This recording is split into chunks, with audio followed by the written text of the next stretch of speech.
Alright, so you want to learn how to do the cinematic black bars. Okay, like the black bars like this. Like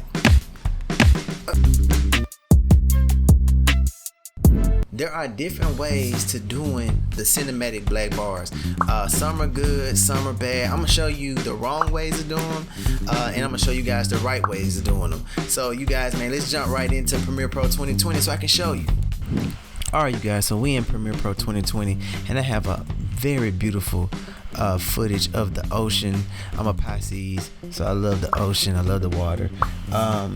But so this here is in a sequence. Let me show you the sequence settings.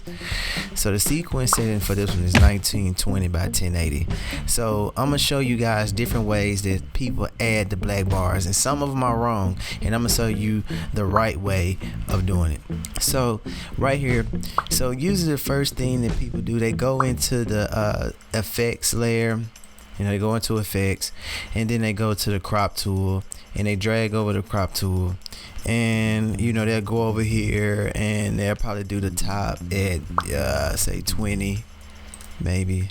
No, let's go a little further. Sometimes I've seen people do like 25.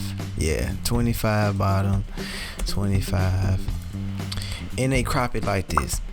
This is not the right way of doing it. So the reason why I would not do it like this is because when you render your final project, your renderer is going to bake, pretty much, if you think of like a pie, it's going to bake these black bars into the footage, and it's going to try to calculate and render all of this, which this is just empty space. So it's like, why do that? It's going to be taking up too much of your render to try to render this black bar here and then your footage, and it's not going to look right at all. So I would not suggest to do it this way. So I will give that a X. Alright, so a second way that people do it, which is not a great way to do it as well, is a lot of people go on to Google and they search widescreen PNG, and they'll go to a PNG and they'll just download this PNG and just slap it on top of this clip. So let's see how that works. Alright, so right here I'm gonna go in.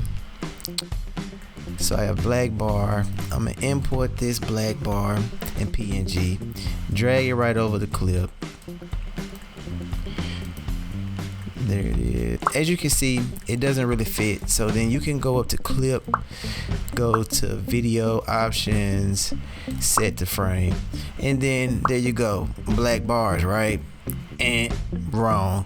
I would not do it this way at all either. The reason why is because once you render again, it's gonna bake this PNG into this footage. So say for example, if the person or the viewer that's viewing your footage doesn't have good connection and their internet is not well, it doesn't look well, it's gonna drive down the resolution of these black bars, and it's gonna look a mess. It's just gonna really look really unattractive. I promise you. So not do it this way. So we're gonna give this way a big X. This third way that we do it is the right way of doing it. So what I would do is I would go right up here to sequence. Oh, so let's get rid of this black bar first.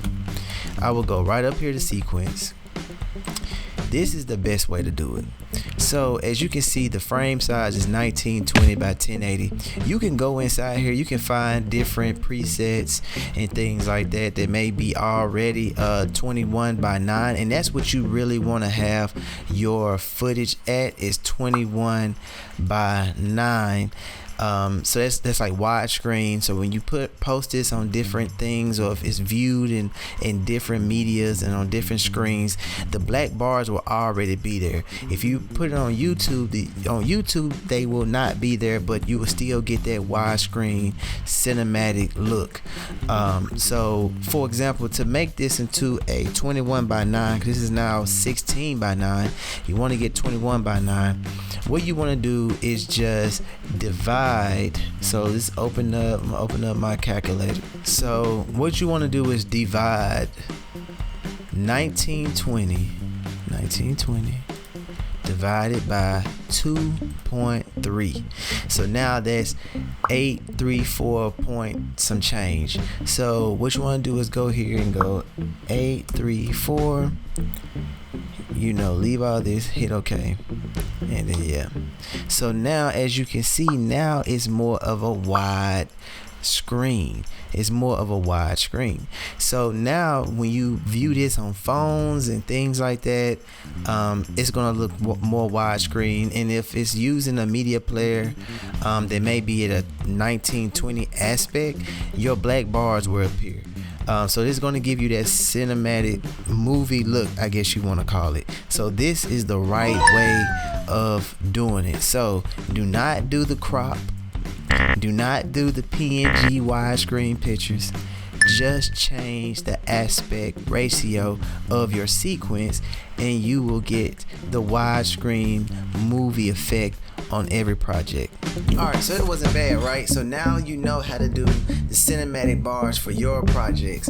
Like I said, it's the wrong way of doing it, it's the right way of doing it. So please take my advice and do it the right way. Alright, you guys, man, that's it for today. Please go check me out on Instagram, Facebook. Like, subscribe, share, comment, man. Look, like I said, I'm new to this, but I'm here to help you guys out, man. Keep creating.